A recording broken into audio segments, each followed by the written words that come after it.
It was late, and I was driving through the vast, empty stretch of Texas on I-10, making my way from Florida to California. The night pressed in around me, but in the distance, the faint lights of the Mexican border flickered. It felt unnerving, yet I brushed it off as I noticed my gas gauge dropping. Needing to refuel, I spotted a small gas station just off the freeway, deciding it was time to stop. The place was remote and unfamiliar, but there wasn't much of a choice. As I pulled into the dusty, unpaved lot, something felt off. There were a few cars, all covered in layers of dust, parked near the gas pumps and the convenience store, but no one was around. Oddly, even the vehicles at the pumps looked like they hadn't moved in a long time. I dismissed the unease.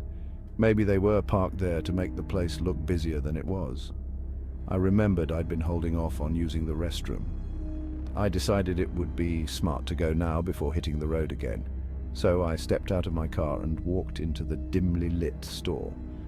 The inside was as eerie as the outside, with only the coolers by the drinks and a faint light near the bathroom casting an ambient glow.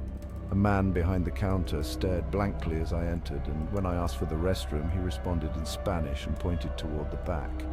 The moment I stepped into the bathroom, a chill ran down my spine. Something was wrong.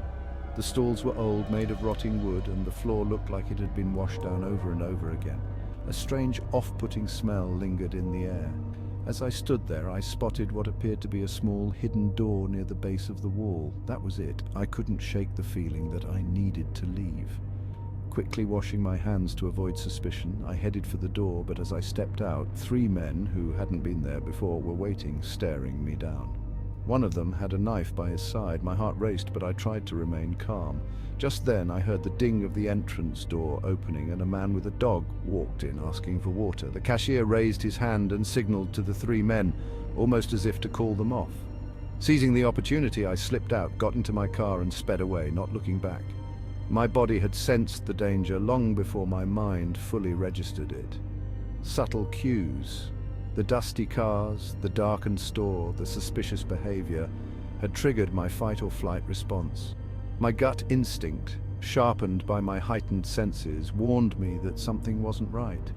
As I drove back onto the freeway, my heart still pounding, I realized just how close I had come to danger.